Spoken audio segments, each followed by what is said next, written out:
The Crow and the Pitcher. One hot day, a thirsty crow found a pitcher outside a house. The pitcher had only a little water at the bottom. The crow tried to drink, but the water was too low.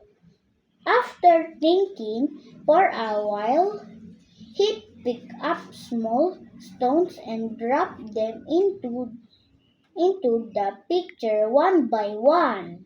Slowly, the water level rose high enough for the crow to drink.